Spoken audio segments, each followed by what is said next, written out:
Ok, vamos a ver ahora acerca de una evaluación que hicimos del programa y cuáles son sus limitantes, ¿no? Entonces, pues ya les dijimos que pues, el programa puede ser de mucha utilidad, pero pues también vamos a ver cuáles son las desventajas que tiene.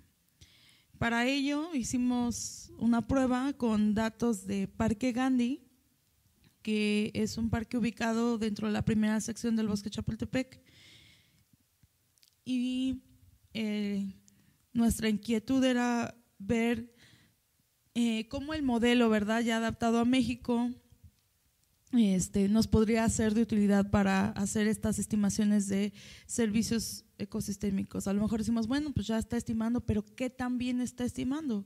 O tener otros comparativos, ¿no?, para ver cómo está trabajando la herramienta. Entonces, pues verificar si esas estimaciones son congruentes con otras metodologías, ¿qué nos proporcionaba ITRI? Entonces, para ello, bueno, esta fue una sugerencia que nos hizo la CONAFOR, y en respuesta a ello, pues hicimos el siguiente análisis.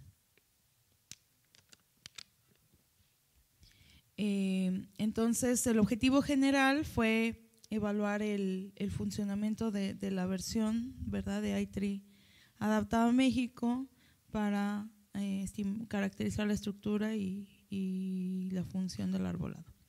Obviamente, pues le digo, con este parque, y se compararon las estimaciones de reservorios de carbono con ITRI y con modelos salométricos trabajados en México, para ver cómo andaba la precisión.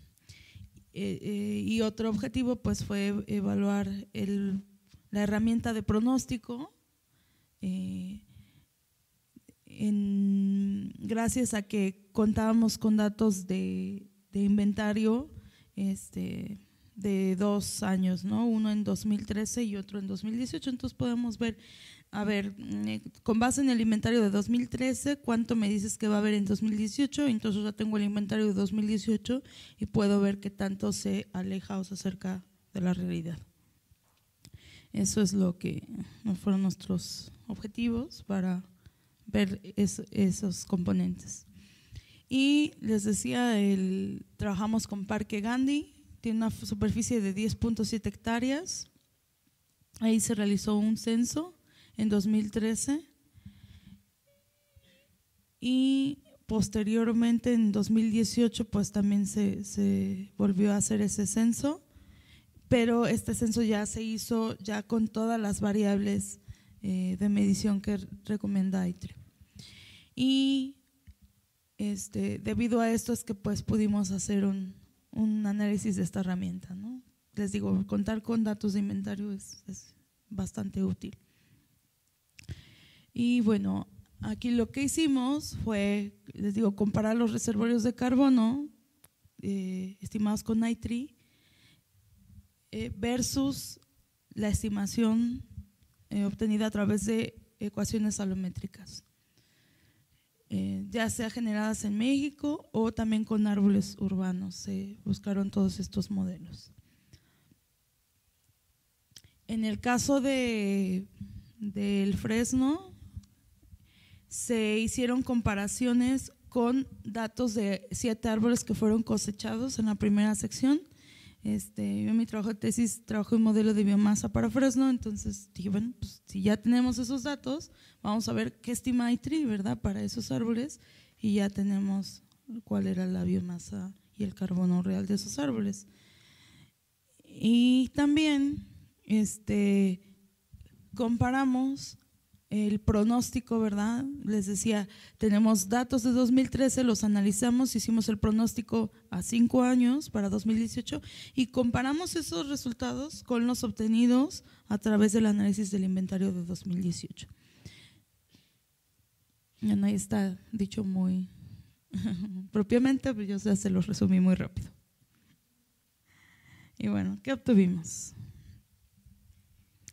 Por ejemplo, el Parque Gandhi lo dividimos en 4 subzonas y aquí les voy a mostrar los resultados que fuimos obteniendo en cada una de ellas.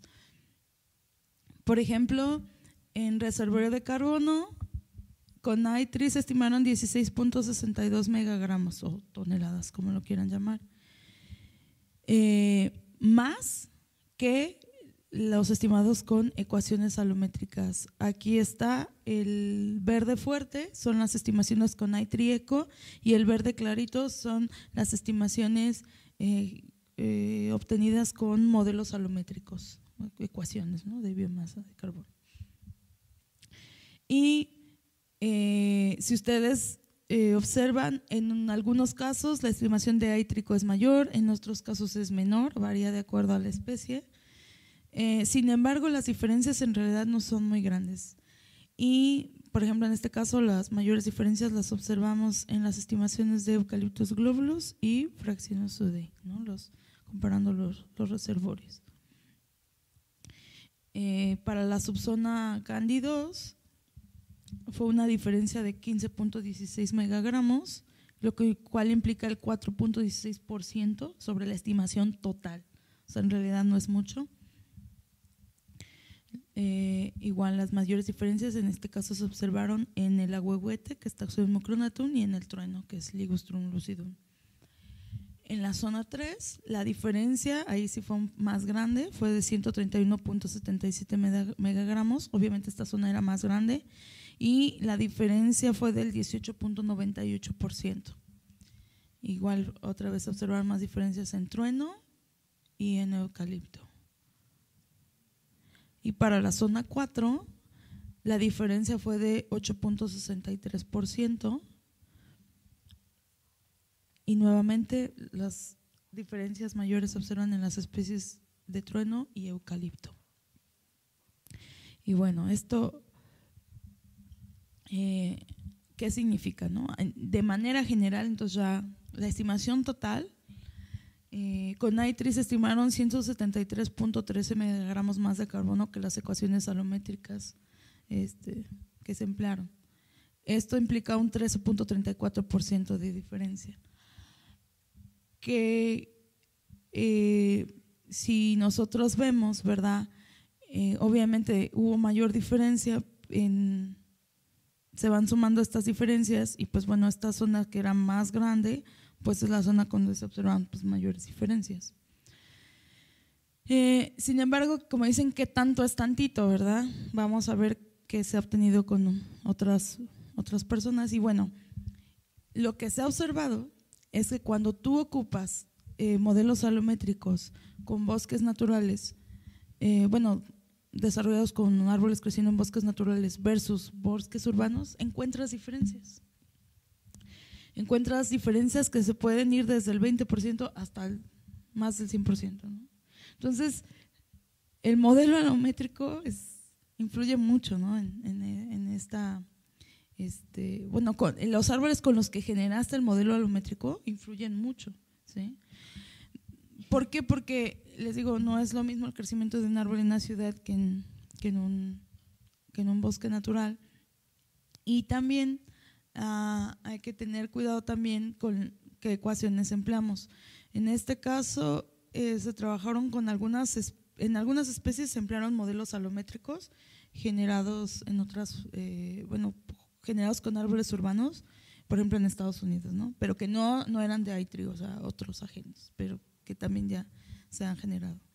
Y también se trabajaron con modelos alométricos generados aquí en México, que les digo, la gran mayoría son de bosques naturales. Y en algunos casos, pues ni de aquí de México, ¿verdad? Porque, por ejemplo, en el caso de trueno, pues no encontramos una ecuación alométrica para México, pues el trueno es exótico.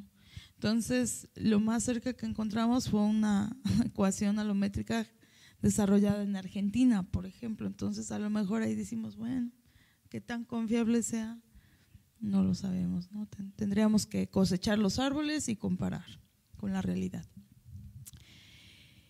Y si nosotros observamos las diferencias, pues la de nosotros fue el 13%. Entonces, en realidad, es una diferencia bastante respetable, ¿no? No es, en realidad no es muy grande. Una diferencia del 13% está, digamos, nos da cierta confianza de decir, bueno, tú dices esta cantidad, yo digo esta cantidad, nuestra diferencia es del 13%, pues probablemente la verdad está entre esos rangos, ¿verdad? Pero yo me espantaría si esta diferencia fuera muy grande. Si I3 estima el doble, o estima la mitad, o estima el 80%, me espanto y digo, bueno, ¿qué está pasando? ¿Quién tendrá la razón? Pero una diferencia de esta magnitud, digo, y a final de cuentas las otras también son estimaciones, ¿no? Entonces no nos ayuda como que a ver que pues el programa está trabajando de una manera eficiente. Y en el caso de Fresno, les decía, al comparar ya, ahora sí, ¿no? La verdad, que es la cantidad de reservorio de carbono que se estimó ya cosechando árboles, con lo que se estimó con I3ECO, y también lo comparamos con una ecuación desarrollada para Fresno en bosques naturales, vemos esta situación. Es el verde clarito es la estimación de bosques naturales, que es esta la ecuación de Ayres y Faunes. Este es lo observado, es decir, lo que se cuantificó de almacén de carbono en estos árboles, y esto es lo que se estimó con I3. Entonces, se dan cuenta, tenemos más sesgo al ocupar esta ecuación que al ocupar el modelo de I3. ¿Sí se dan cuenta? Entonces, la diferencia promedio con respecto a los árboles cosechados fue el 32%, por ejemplo. En cambio, la diferencia respecto a los árboles cosechados y la ecuación de bosques naturales fue del 57.3%. Ahora, hay que considerar que estos árboles que se retiraron no eran no estaban en las mejores condiciones posibles. ¿Por qué? Porque en la Ciudad de México no puedes retirar un árbol a menos que se amerite su derribo.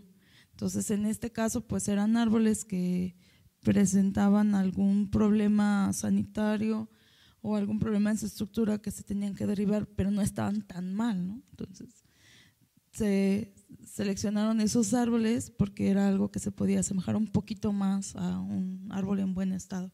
Sin embargo, no era lo mejor. Entonces, probablemente si nosotros tuviéramos un árbol en buen estado, de estas dimensiones de diámetro, posiblemente a lo mejor tuviéramos un poco más de carbono.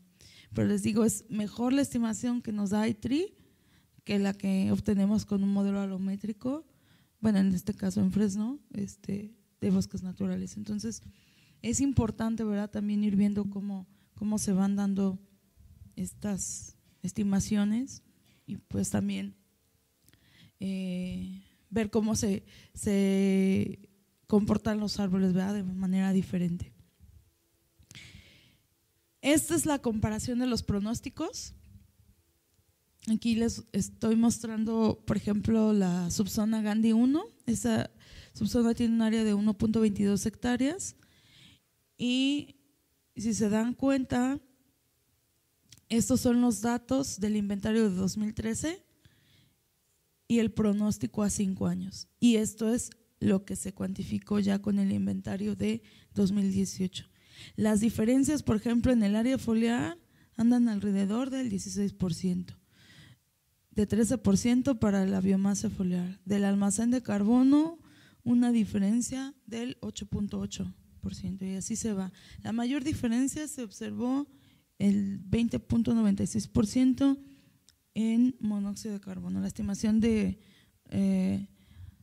remoción de monóxido de carbono. Pero de ahí en fuera vemos que la mayoría está por abajo del 20%.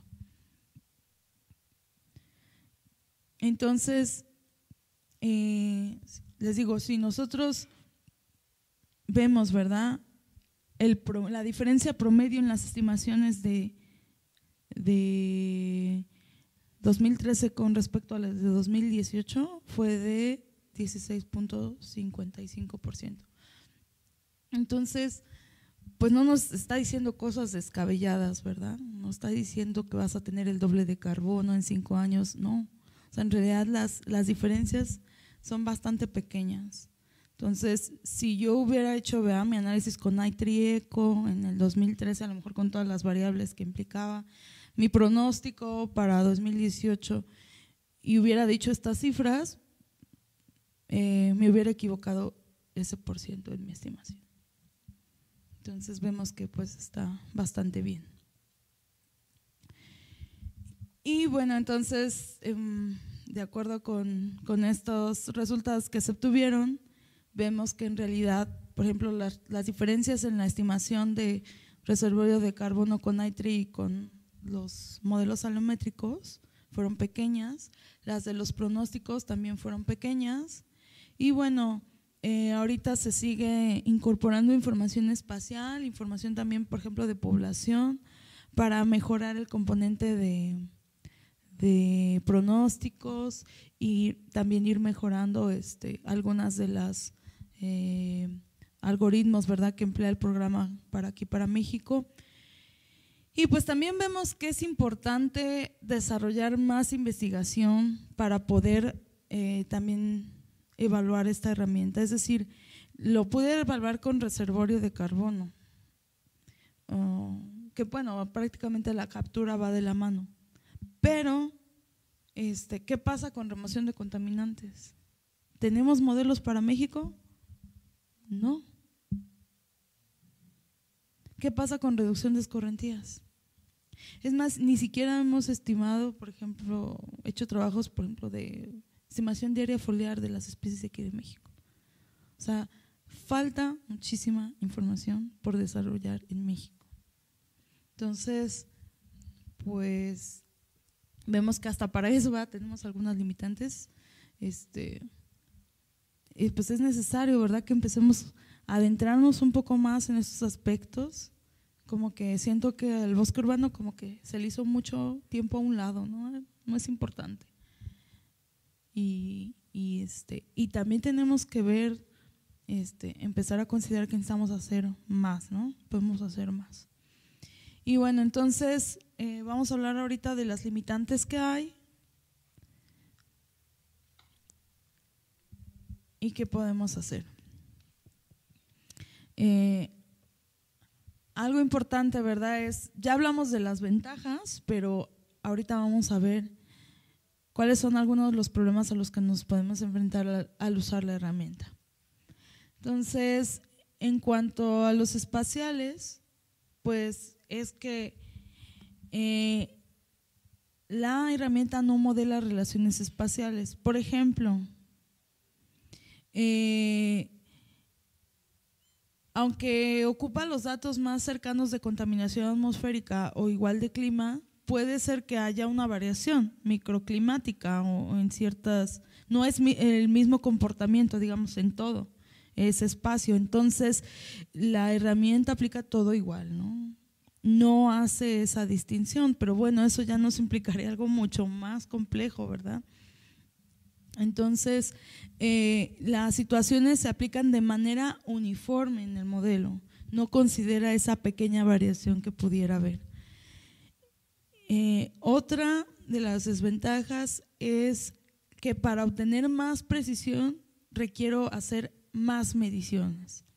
Es decir, yo puedo trabajar una estimación con ITRI-ECO solamente con la especie y el diámetro normal. Pero si yo quiero precisión, voy a tener que hacer mediciones en la copa. Tengo que hacer otras mediciones que entonces no nada más le digan al árbol, se llama fulanito y mide tanto, sino mira, es una especie, pues es un Eucalyptus camaldulensis de 20 metros de altura, la base de la copa empieza a los 10 y igual termina hasta los 20, el ancho de la copa es de tal por tal, o sea, ¿sí me entienden? Le falta tanto porcentaje de copa, tiene muerte regresiva en un 5%, o sea, toda esa información, si tú se la brindas al programa, no es lo mismo el eucalipto de 20 metros con un 100% de copa, por así decirlo, a un eucalipto que le falta la mitad de la copa. Y esa información, si tú no la mides, no se la estás dando al programa. Entonces el programa te dice, bueno, tú no me estás diciendo cuánto le falta de copa ni cuánto mide la cobertura de la copa, nada, ok. Entonces yo voy a asumir, ¿verdad?, una proporción razonable para esas dimensiones que tú me das de acuerdo a la especie, y voy a asumir que el porcentaje de copa faltante para todos los árboles va a ser de tanto por ciento, porque esa información no me la estás dando. Pero si tú le das esa información, entonces ya tienes bien medida, ¿verdad?, la copa de ese árbol, la especie y todo, y entonces el programa hace ajustes en función a esa información que tú le estás dando. Entonces, si el modelo estimaba un área foliar, no sé, de 300 metros cuadrados, si le falta la mitad de la copa, bueno, pues van a ser 150, ¿no? Pero tú ya le diste esa información al programa. Entonces, ¿quieres precisión? Necesitas medir más, y eso pues nos implica más tiempo y más dinero. Entonces, es algo que también tenemos nosotros que valorar: qué tanta precisión quiero y qué tantos recursos tengo disponibles, ¿no?, para poder hacer una buena estimación. Una de las limitantes también es, espero que no se la encuentren, pero en algunas instituciones se encuentra con limitaciones de conexión a ciertos servidores. No puedes, les prohíben el Facebook, el YouTube y hasta lo que sí necesitas para trabajar, ¿sí o no? Entonces, a veces pasa que se interrumpe la conexión con los servidores de i3, ¿no? Y es una de las limitantes que puede tener la herramienta. Nosotros, en donde yo trabajaba, a mí me pasó eso. Tuve que llevarme más de gestión, un trámite de más de un mes para que pudieran habilitar los servidores, porque yo no podía trabajar la herramienta en el lugar de trabajo porque estaba bloqueados los servidores. Entonces, es algo que sí te puede limitar en cierto aspecto, pero ya no es culpa de la herramienta, ¿verdad?, sino pues de otras cuestiones, pero sí puede ser una limitante, porque necesita conectarse a esos servidores. Y bueno, también el uso del software, pues a veces implica un reto. No sé, a lo mejor algunos de ustedes que han empezado a utilizar el programa, pues se da cuenta que no está tan fácil, ¿no? Que hay cosas donde dicen, chin, ya se me trabó, híjole, esto cómo le doy, me dice que algo está mal y no sé dónde. Entonces, pues sí, no es tan difícil, pero sí implica un poquito de aprender, leer manuales y adentrarse en la herramienta. Y bueno, también algo que se puede convertir en una limitante es que a veces el programa brinda tanta información que la gente no sabe qué hacer con eso. Entonces, pues imagínense, ahorita que lo veamos, imagínense, ¿no?, los datos de área foliar, área basal, altura, diámetro, y luego que de la composición de especies, índices de valor de importancia, las estimaciones de biomasa, de carbono, lo de captura de carbono, tanta cosa que dicen, bueno, ¿y aquí dónde lo encuentro, no? ¿O dónde le doy? ¿Y qué hago con todo esto?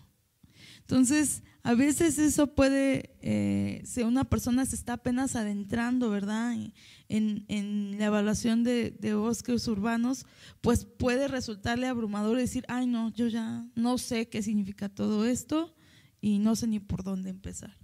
Entonces, pues tener cierta calma, ¿verdad?, para ir explorando cada componente, ir viendo cómo nos puede ser de utilidad, pero les digo, a veces puede resultar mucho.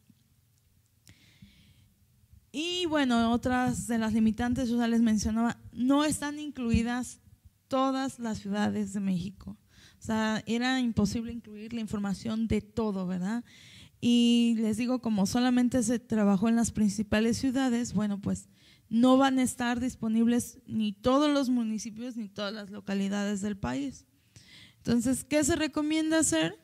Pues utilizar una localidad cercana y con condiciones climáticas similares a la localidad en la que yo quiero trabajar y que pues no está en el programa.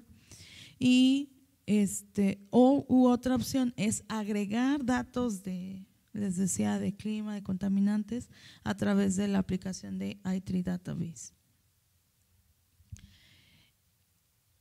Lo mismo pasa con lo de contaminación atmosférica, ¿no? Entonces, en este caso, el i3 cuenta ahorita con información de 60 estaciones de monitoreo atmosférico del país. Sí hubo ciudades en las que no se tuvieron datos, les decía, necesitábamos datos de 2015, 2016 y resulta que en unas ciudades pues que se descompuso el aparato y que no operó en ese año, entonces pues no teníamos cómo obtener esos datos.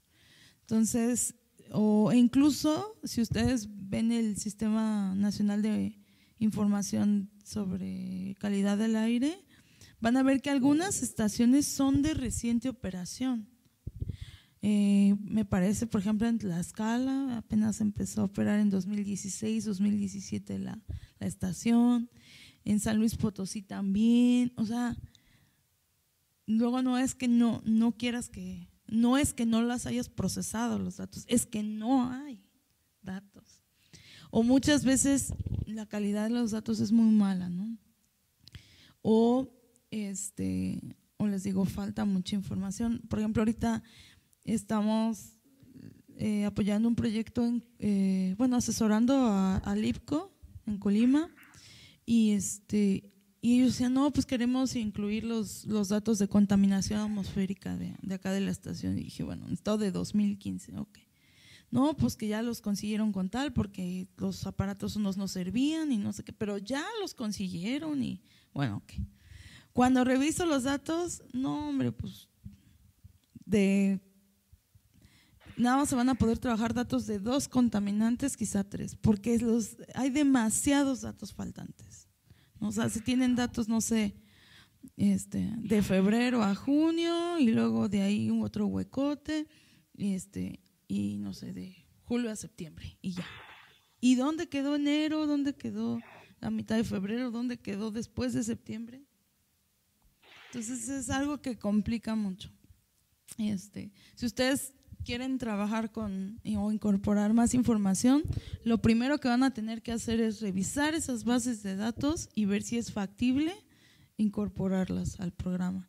Si tienen demasiados datos faltantes, pues prácticamente sería inventar, ¿no? Entonces no se recomienda. Entonces, sí es algo que se puede volver una limitante en nuestro caso por la falta de información que hay.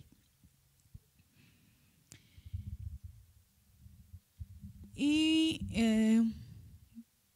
lo que les comentaba, ¿no? No hay precios aquí establecidos para la valoración de algunos servicios ecosistémicos. Entonces, pues están empleando, ¿verdad?, los precios de los Estados Unidos ajustados mediante este índice que les mencionaba. Pero ¿qué pasa? O sea, si son totalmente aplicables a México, no tenemos un punto de referencia. Y creo que ahí sería importante que pues nos interesara eso, ¿no? ¿Cuánto cuesta aquí en México? ¿O cuál debe ser el costo real por emitir estos contaminantes? Por contaminar de esa manera. O sea, tendríamos que tenerlos en México y no los hemos desarrollado.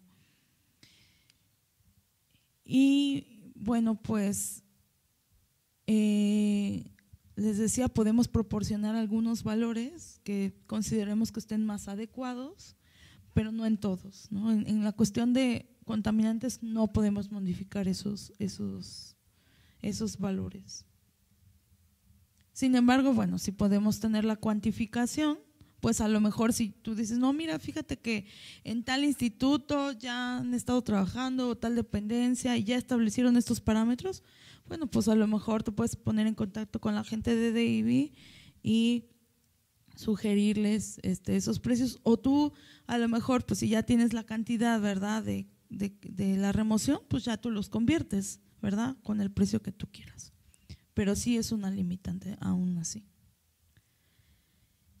Y les decía, el módulo de ahorro de energía no funciona, es más complicado, ¿verdad?, de utilizar este módulo a nivel internacional.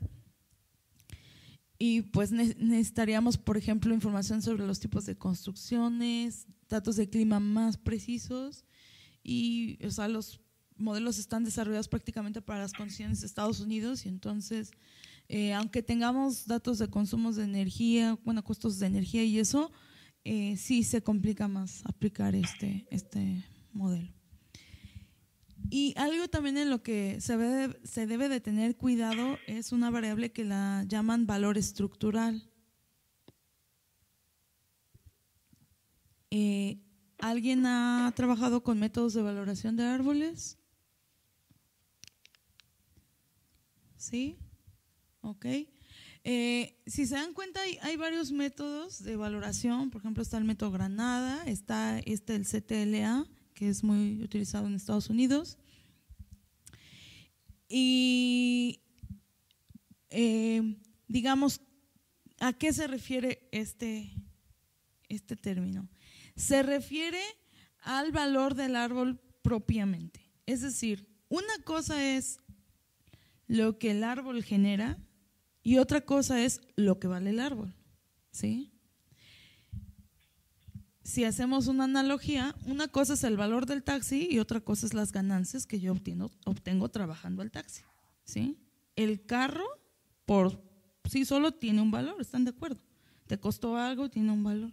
Bueno, pues el árbol igual, por sí solo tiene un valor. ¿Por qué? Porque tuvo un costo, tiene un costo, ¿verdad? Y obviamente a través de los años y su crecimiento es, bueno, ahora sí que mientras más grande es el árbol, pues mayor es su valor. ¿Están de acuerdo? Bueno, pues ese es el valor estructural en términos económicos.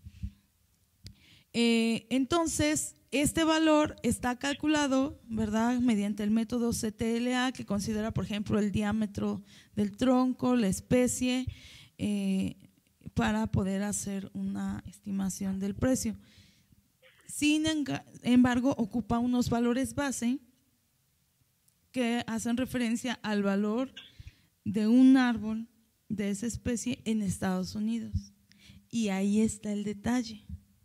Porque no es lo mismo, ¿verdad?, lo que cuesta un árbol, un ficus, aquí en México que en Estados Unidos. Entonces tenemos que tener cuidado con esas estimaciones porque están hechas con valores base que no están adaptados a México. Entonces, cuando obtengan este valor, pues tómenlo con cierta reserva porque no están empleando un valor real adaptado a México, ¿sí? Cuidado con este valor. O sea, sí nos puede servir como de guía, pero si usted me dice, no, ¿sabes qué? Es que aquí dice, el ITRI dice que mi árbol vale 13 millones. Y a mí me das, no, tranquilos. ¿Por qué? Porque se está tomando un valor base de que está fuera del país. ¿Qué tendría yo que hacer? Entonces, si yo quiero emplear este modelo, pues tendría que generar los valores base para aquí, para México, para esas especies, ¿sí? Y es algo, me parece, alguien de Estado de México me dijo que, no me acuerdo quién por ahí andaba trabajando algo así. Entonces dije, bueno, es información que es muy útil y que se podría en determinado momento, ¿verdad?, integrar al programa, pero vean que hay mucho por publicar, incluso no está publicado. Entonces, tengan cuidado con ese valor. Les digo, es necesario contar con datos locales para que de verdad, ahora sí digamos, no, pues sí, no son 13, son 4 millones, pero mira, sí son, ¿no? Y ahora sí, pero tener cuidado también con eso, ¿vale? Y bueno, lo que les comentaba, pueden ustedes subir esta información que les decía a través de esta plataforma que se llama i3 Database. Ahí está el link, ustedes lo van a tener a la mano. E incluso, oye, ¿sabes qué? Es que la especie fulanita tal no está. ¿Ya revisaste en las bases como sinonimias y todo? Sí, y no está. Ok, perfecto. Tú, ¿pero qué crees? Que el 40% de mis árboles son de esa especie. No, pues súbela, ¿no? Es importante. Entonces vas a tener que recopilar, por ejemplo, información de si es caducifolia, perennifolia, cuál es la altura que alcanza ese árbol en la madurez, la tasa de crecimiento, algunos otros datos de esa especie, y les vas a poder agregar en esta plataforma que se llama i3 Database. Y las actualizaciones del programa se hacen aproximadamente cada 6 meses. Entonces, si te toca suerte, pues a lo mejor el siguiente mes ya está, ¿verdad? Ya está disponible esa especie para análisis. O puede tardar incluso hasta 6 meses, les digo.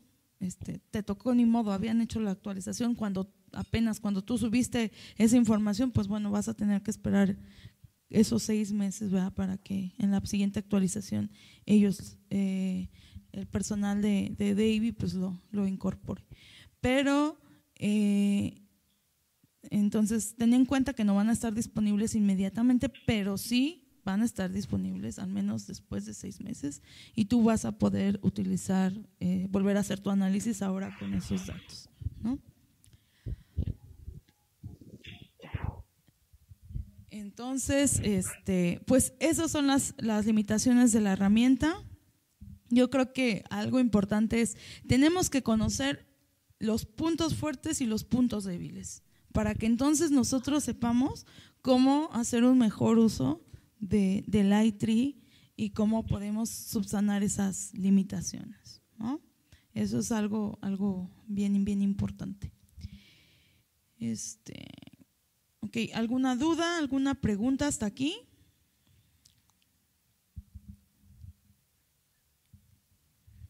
¿No?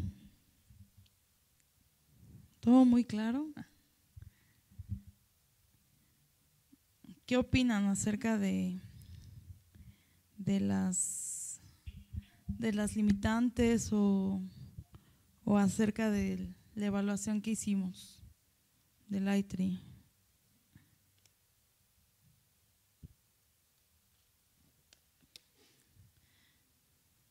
Creo que andan más cohibidos porque nos está transmitiendo. No. Pero siéntanse en la libertad, ¿verdad? de expresar, o si tienen alguna duda, igual, ¿no? La podemos ir abordando. Dice, ¿hable ahora o calle para siempre? ¿Verdad? Bueno, ¿les parece si vamos abordando un poquito el siguiente tema? Nada más voy a empezar con una pequeña parte. Nos queda un poquito de tiempo para, ¿les parece si hasta las 2? Para 2:15 quizá, para tomar el tiempo de comida. Entonces, ¿todo claro hasta aquí? ¿Sí? Bueno, ahorita vamos a ir a una parte bien importante, que es cómo planear un proyecto en i3.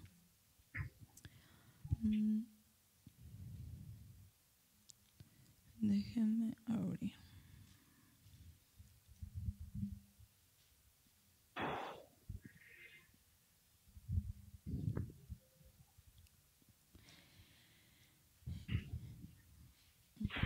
Yo creo que esta parte sí va a implicar pues más dudas, por ejemplo, algunas de las cuestiones que comentaban hace algunos momentos, ¿verdad? Los compañeros están relacionados justo con este tema. ¿Cómo diseñar un proyecto de inventario para mi área verde, para el municipio, para la colonia, para el estado? Creo que ahí es donde muchas veces se bloquea uno, ¿no? Bueno, sí, el i3 me sirve mucho, pero ¿cómo lo utilizo? ¿Cómo le hago? ¿Cuántos árboles mido? O sea, esas son las cuestiones que nos pueden resultar un poquito ya más complicadas, ¿verdad? Y que incluso pueden limitar el uso de la herramienta. Entonces, para usar iTree, ¿verdad?, de manera eficaz, necesito, yo les decía, entender y conocer las ventajas, limitaciones, recursos y opciones que tengo de la herramienta. Entonces, también tengo que definir los objetivos del proyecto que quiero llevar a cabo. ¿Cuál es la parte importante? ¿Qué quiero obtener? Y considerar cómo, ¿verdad?, la herramienta se puede utilizar para cumplir esos objetivos. ¿Sí?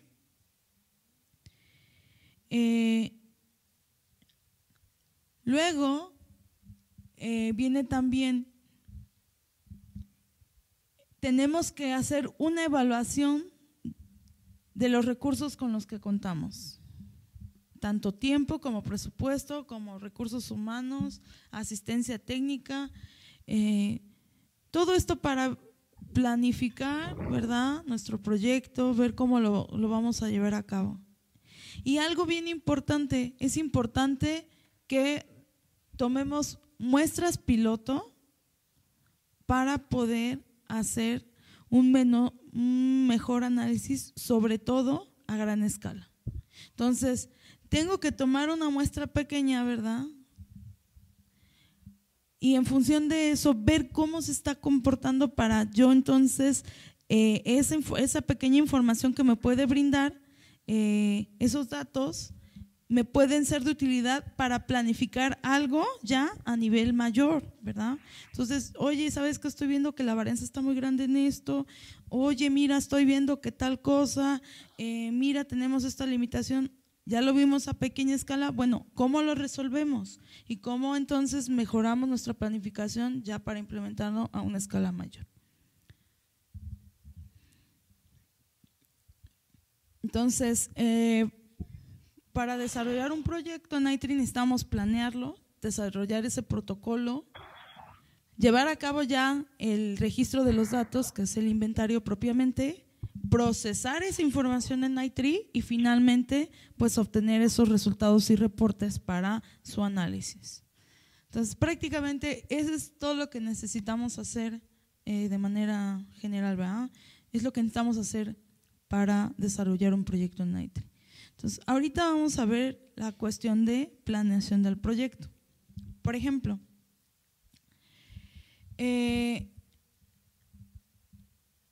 si una de las preguntas más importantes es ¿qué hago? ¿Un inventario completo o un muestreo? ¿No? Ay, perdón, se me fue.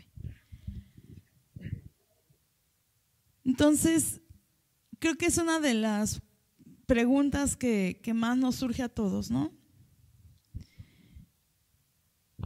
Lo primero también que tienes que definir es, para ver si eso es un muestreo o un inventario, es, tienes que definir tu población objetivo.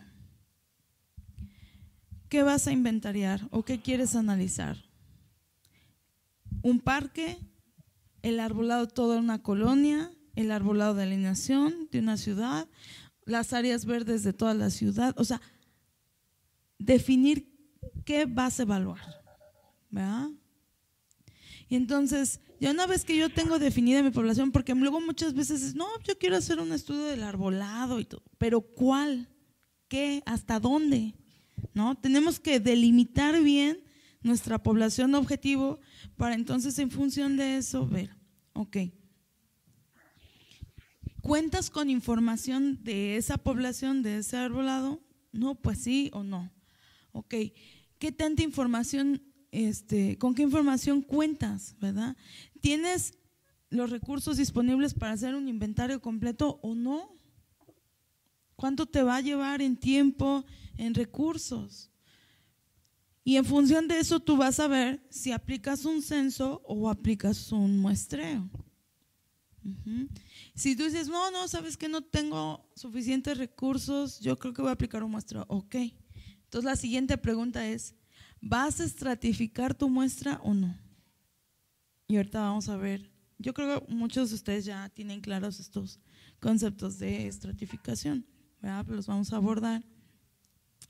Y definir el tamaño de la parcela, ¿verdad? ¿Cuántas parcelas necesitas evaluar para poder llevar a cabo tu estimación? Son todas estas preguntas las que tú tienes que responder para planear bien tu proyecto.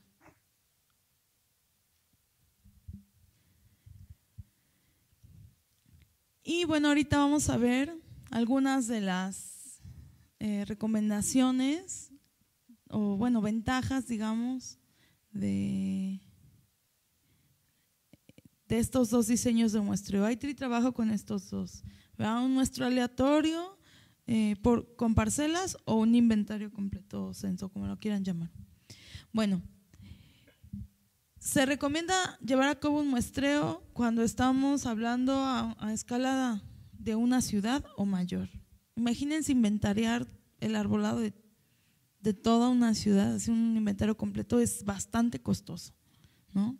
A lo mejor dices, no, pues yo ya tengo tanta información, solamente necesito agregar un poquito más, bueno, pero vean que ya medir, no sé, ya más de 20,000, 30,000 árboles es muchísimo, ¿no? En cambio, bueno, pues inventario completo pues se recomienda a cualquier escala, ¿no? ¿Tienes recursos para medir 30,000 árboles? Pues adelante, ¿no? Pero les digo, el muestreo se recomienda a escalas grandes. ¿Qué pasa si tengo un área pequeña y quiero hacer un muestreo? Pues lo puedo hacer, pero no es muy recomendable porque si es un área pequeña y pues mejoras un censo, ¿no? Es lo que hay que ir valorando. El número de parcelas. A nivel de ciudad se recomienda al menos medir 200 parcelas o más. Es lo que se ha observado en estudios que se han realizado con arbolado urbano.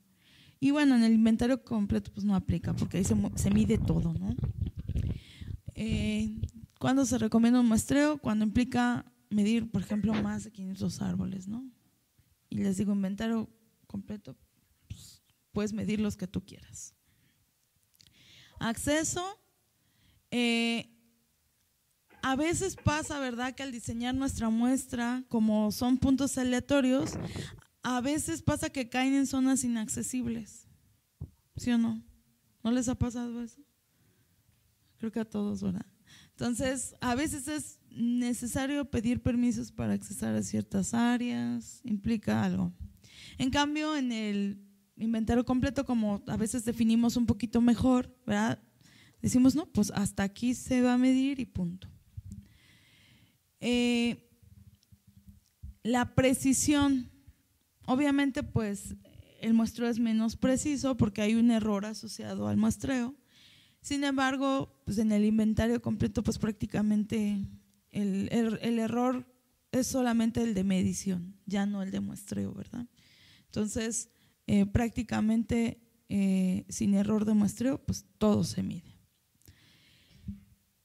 Y bueno, en el caso del muestreo, los resultados que obtengamos se tienen que extrapolar a toda la población. Eso también lo realiza iTree.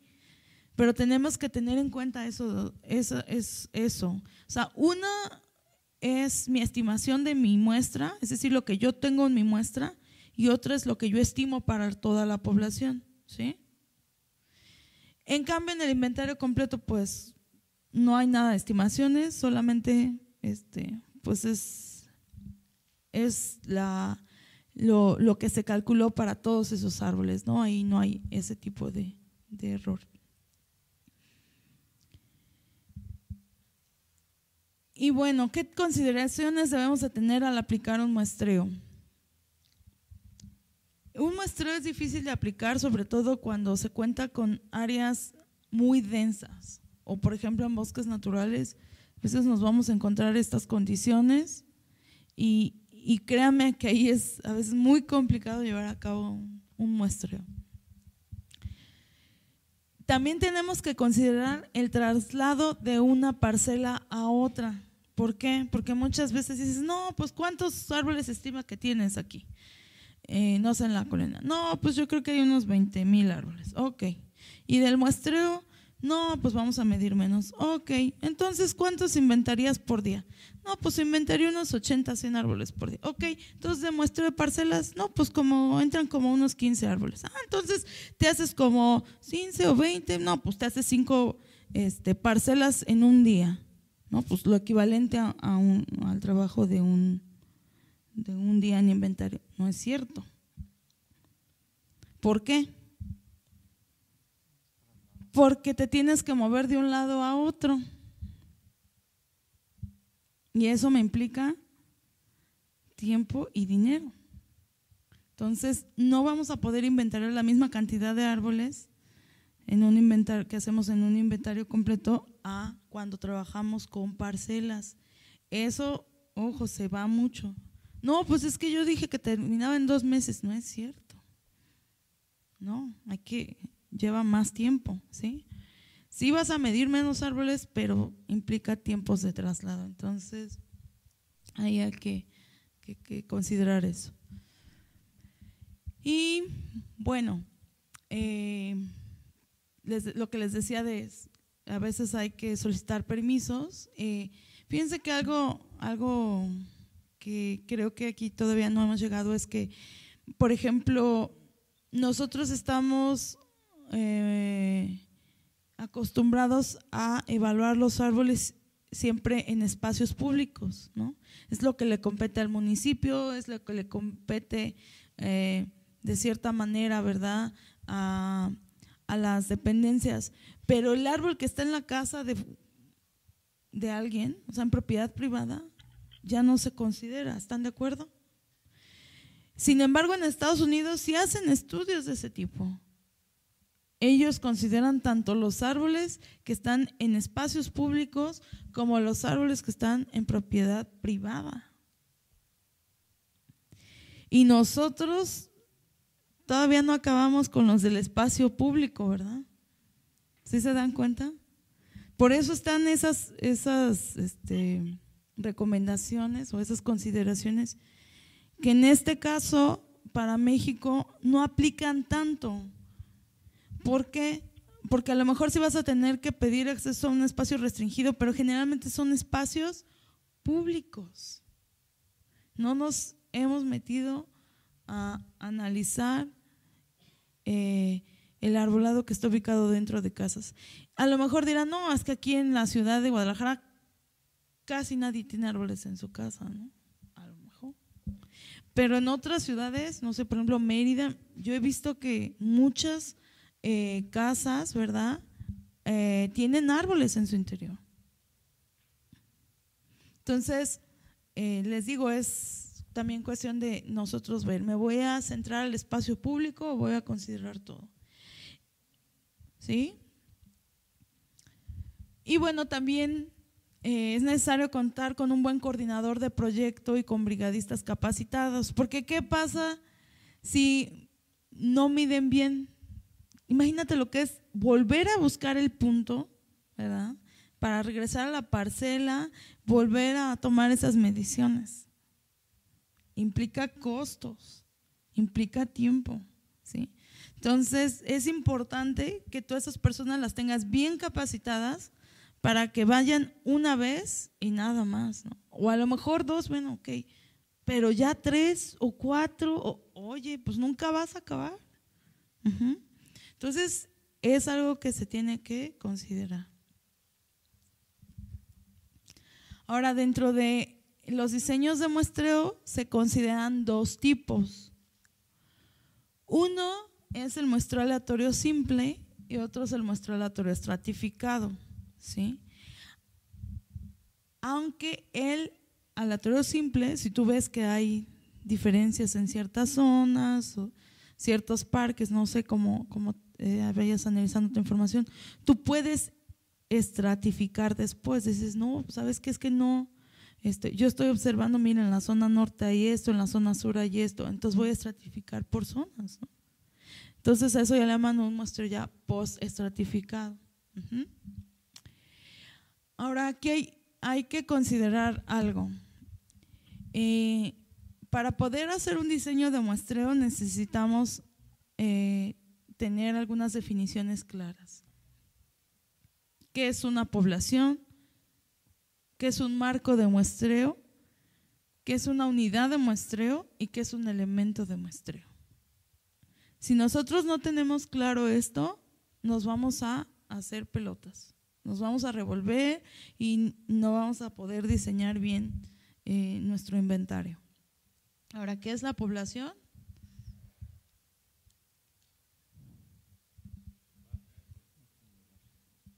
Todo lo que vas a medir, ¿verdad? Todo lo que vas a evaluar, ¿sí? Entonces, por ejemplo, si yo voy a evaluar, por ejemplo, el arbolado de aquí, ubicado en las instalaciones de CONAFOR, ¿cuál es mi población? Todos los individuos arbóreos ubicados dentro, ¿verdad?, de las instalaciones. Esa es mi población, ¿sí?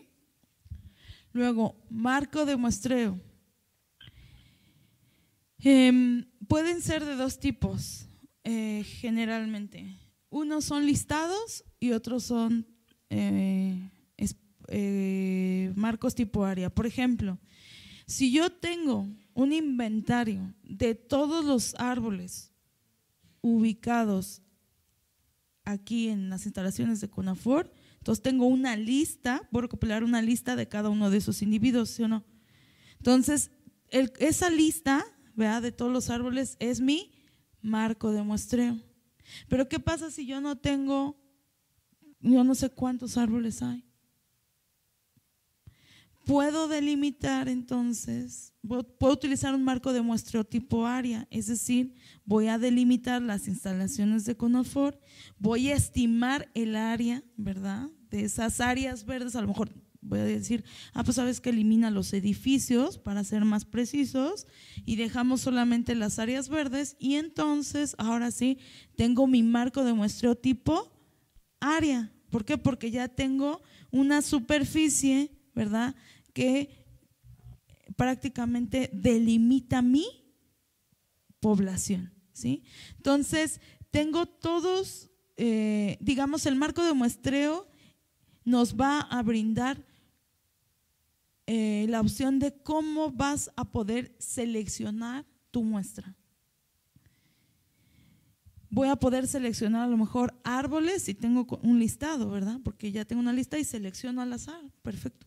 Pero también puedo seleccionar superficies porque tengo ya definida mi área y entonces puedo seleccionar al azar ciertos espacios, ¿sí? Entonces, eso es un marco de muestreo.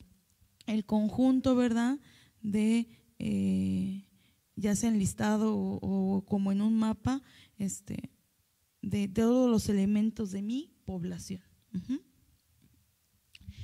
Y luego viene el concepto de unidad o sitio de muestreo. Si yo trabajara un muestreo aleatorio simple, por ejemplo, que no considerara parcelas, mi unidad de muestreo sería el árbol. Selecciono al azar árboles y esa es mi unidad de muestreo. Pero si yo trabajo con áreas, no puedo elegir un árbol, selecciono un área y entonces tengo que trabajar con parcelas o sitios de muestreo, como lo queramos denominar. Entonces, mi unidad de muestreo no es el árbol, es la parcela, ¿sí? ¿Por qué? Porque voy a tener los datos de los árboles de toda esa parcela. Todos los árboles ubicados dentro de una parcela, ¿sí? En el caso de iTree, trabaja con un marco de muestreo tipo área y con unidades de muestreo tipo parcelas, ¿sí? Ahora, ¿qué es el elemento de muestreo? Es lo que voy a medir. ¿Qué voy a medir? Los árboles, ¿sí? Entonces, el elemento de muestreo es el individuo arbóreo. Mi unidad de muestreo es mi parcela. Mi marco de muestreo es el área de mi proyecto, y mi población es el conjunto de elementos que puedo medir o que están ubicados dentro de esa área. ¿Sí? ¿Está claro?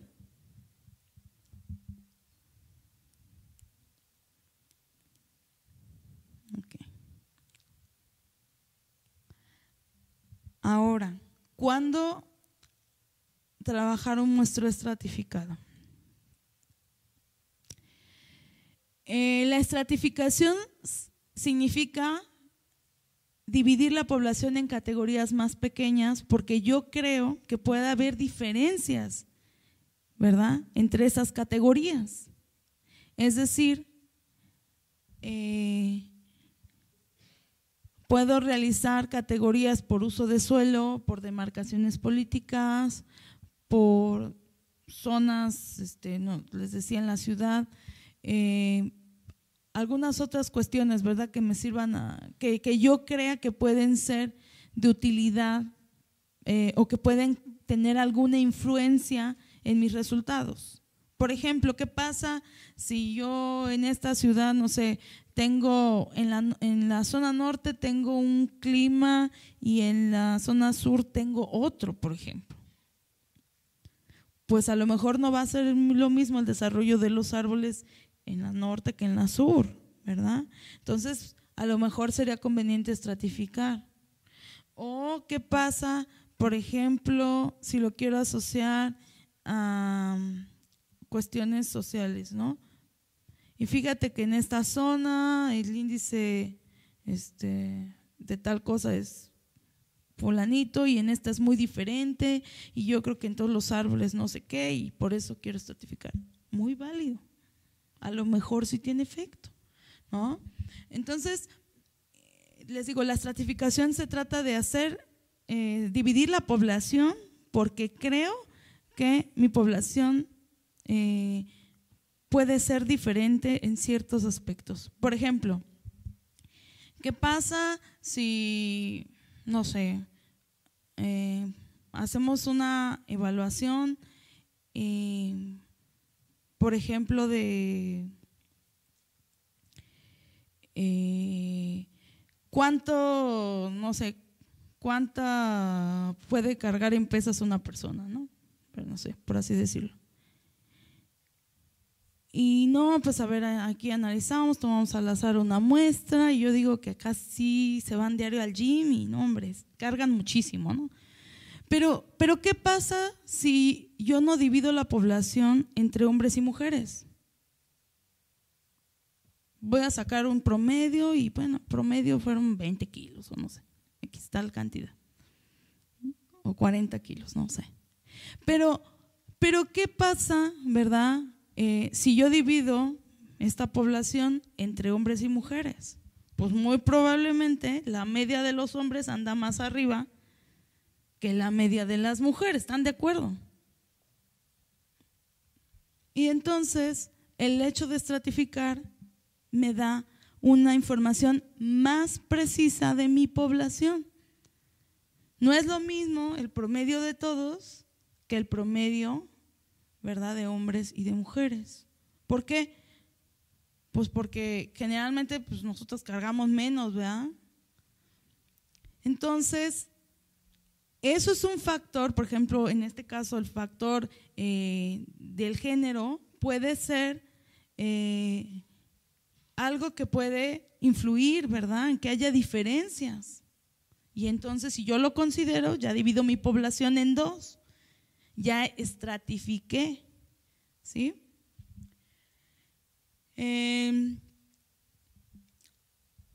Entonces, para eso sirve una estratificación. Entonces, se generan resultados por estrato y eso nos permite observar diferencias, prácticamente. Entonces, lo que yo les comentaba, se puede mejorar la precisión estadística del muestreo, porque no es lo mismo el promedio de todos que el promedio de hombres y que el promedio de mujeres, ¿sí o no? Entonces, oye, ¿cuánto estimas que carguen pesas fulanito? Si yo ocupo el promedio de todos, me voy a equivocar más que si ocupo el promedio de ¿quién? De los hombres, ¿están de acuerdo? Lo mismo con los árboles, ¿vale? Ahora, ¿qué consideración se debe de tener?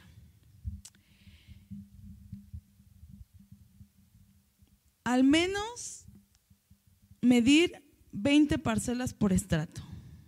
Eso es lo que se recomienda. ¿Por qué?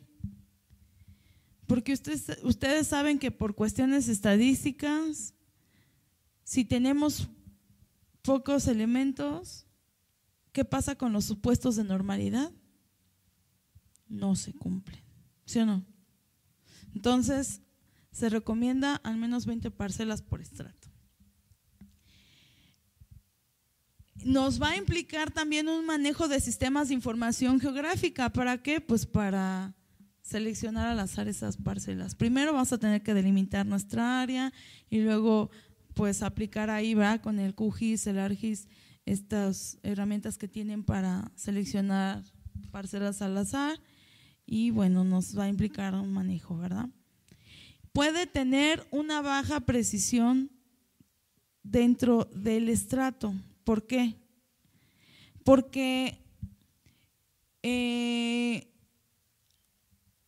luego sucede, ¿verdad?, que si no estratificamos bien o no, nuestra estratificación no es prudente, digamos, no hubo diferencias, hasta puede que nos resulte contraproducente. Entonces, y luego sobre todo, ¿qué pasa si hacemos estratos muy pequeños? A lo mejor va a ser complicado tener esos 20 parcelas y eso nos va a implicar un tamaño de muestra menor que nos va a también afectar un poco en la estimación. Entonces hay ciertas consideraciones que se tienen que tomar, ¿no? Y lo que les decía del manejo de ciclos, imagínense, no es lo mismo hacer una selección de muestras en un área ya, hacerla por estratos, ¿no? Es más complicado, ¿sí?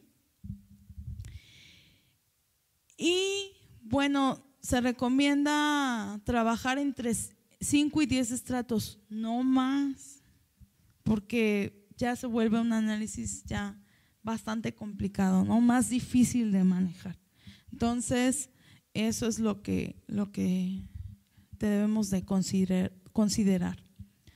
Bueno, ahora vamos a ver en el muestreo qué nos implica el tamaño de muestra.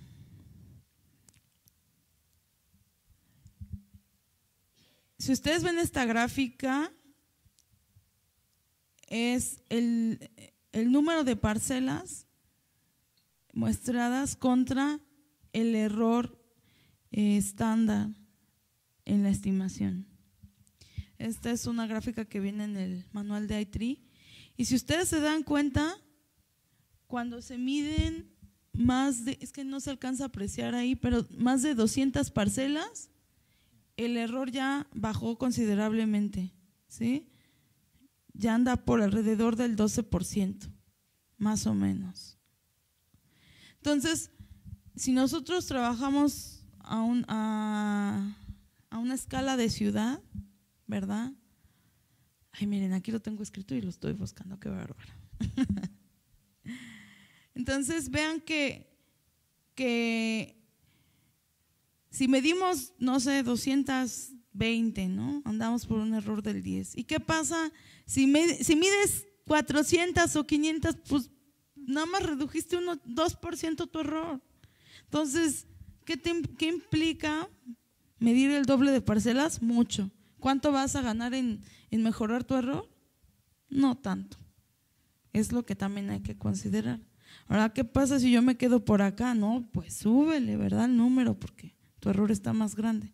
Entonces, esto es lo que se ha observado, ¿no? Generalmente, con unas 200 parcelas, ya se tiene un error más o menos aceptable en esta escala, ¿no?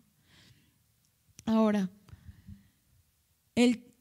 ¿cuántas parcelas vamos a medir? Pues eso también depende de los objetivos del proyecto, de los recursos que tengo y también de la precisión que quiero o que deseo. Pero también depende de lo que estoy evaluando. Por ejemplo, si yo tengo un parque donde solamente hay fresnos, jacarandas, eucaliptos y cedros, pues a lo mejor no necesito muestrear mucho, ¿verdad? Nomás tengo esas especies, la mayoría, y no cambia.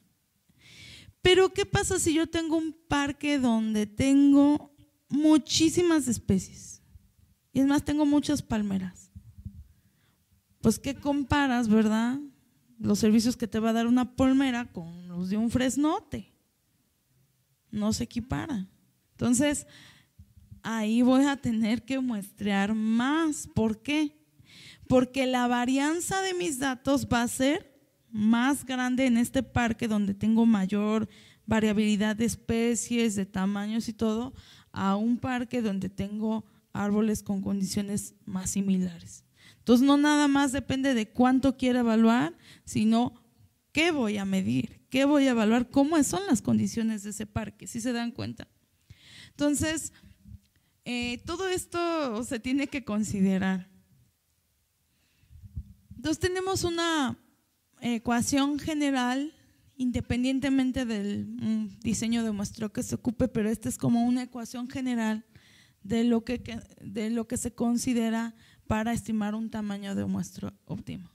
Entonces, un tamaño de muestra óptimo, la ecuación general es el error asociado a la varianza que estoy observando en mis datos entre el error estimado, esperado, de acuerdo a la precisión que yo definí, es decir, qué tanto se va a alejar mi estimador del parámetro. El parámetro es la verdad y mi estimador es lo que yo voy a calcular, y es eso al cuadrado multiplicado por el tamaño de la muestra piloto, que es en este caso el número de parcelas que yo utilicé para estimar esta varianza. ¿Sí? Entonces, por ejemplo, si yo quiero hacer un muestreo en un parque, no sé, a lo mejor medí 10 parcelas, esa es mi muestra piloto, voy a analizar esas 10 parcelas, a lo mejor, no sé, mi estimador va a ser cuántos árboles hay en ese parque. Ok, entonces de acuerdo con los datos de tu parcela, ¿verdad? Vas a sacar el número de árboles que registraste en cada parcela y vas a sacar el promedio por hectárea, y entonces con ese valor por hectárea de cada parcela vas a analizar la varianza, vas a estimar un total y vas a ver qué tanto te quieres alejar de ese total estimado. Y en función de eso, ¿verdad? Vas a estimar tu tamaño de muestra. Entonces, les digo, esta es la varianza que tú observarías en esas 10 parcelas. Este es el 10, ¿verdad? Las 10 que me diste. Y esto es qué tanto te puedes alejar, te permites alejarte de tu estimación de tu parámetro. Si quieren podemos abordar esto con un poquito más de detenimiento. Ya nos dieron las dos. Sí. Déjenme ver qué más falta.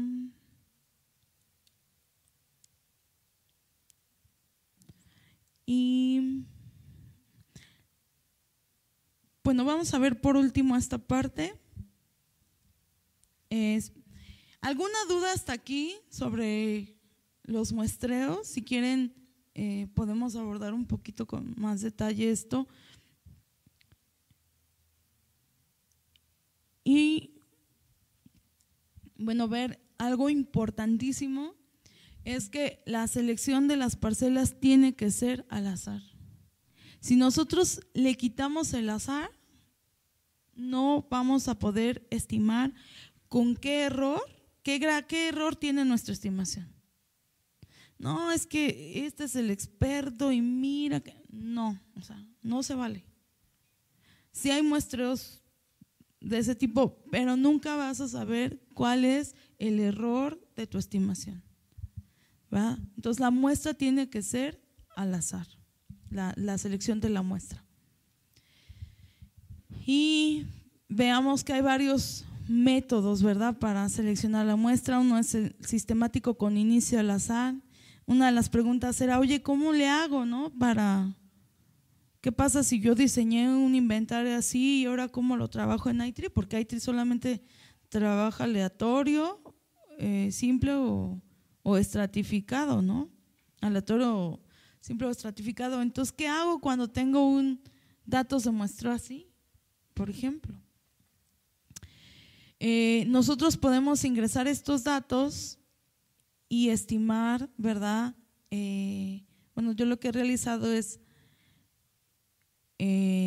cuando tienen esta situación los datos, es ingreso estos valores como si fuera un inventario completo, porque no quiero que me haga la estimación el iTree, la voy a hacer yo por fuera.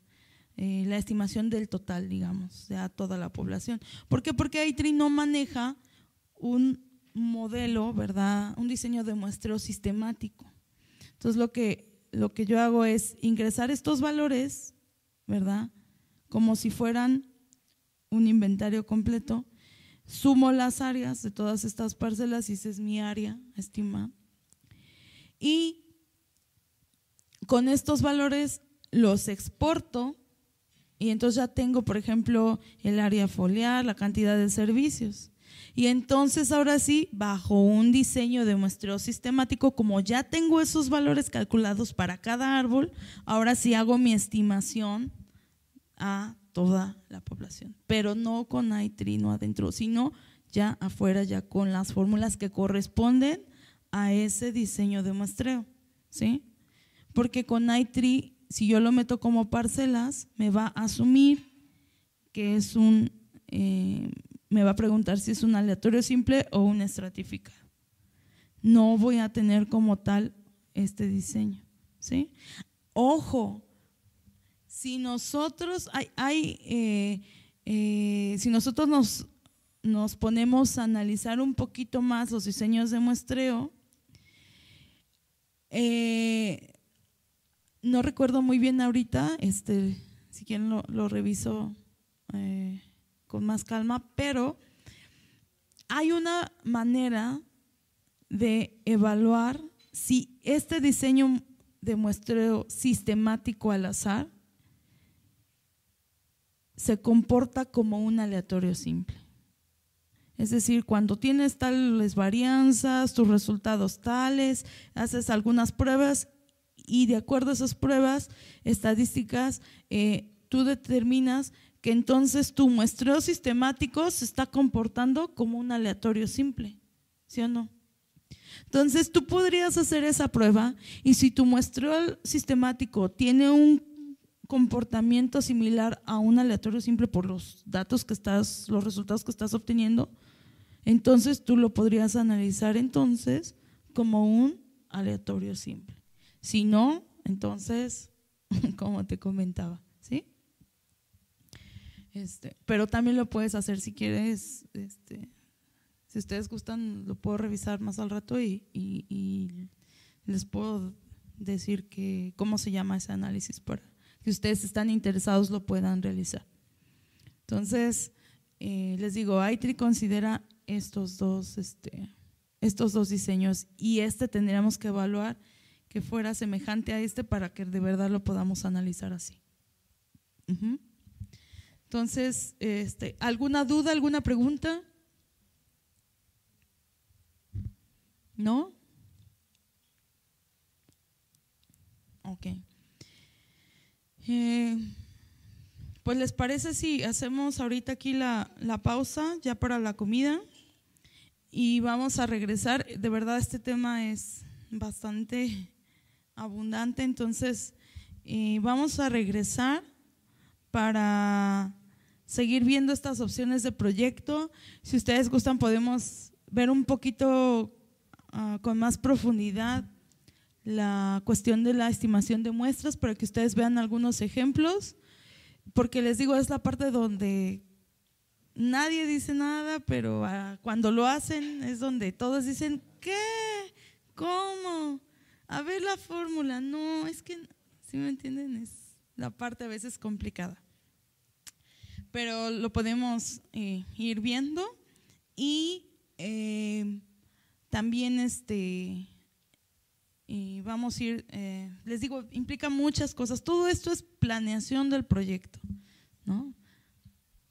¿Cómo vamos a todo lo que necesitamos hacer? ¿Sí? Bueno, pues entonces ahorita continuamos, ¿vale?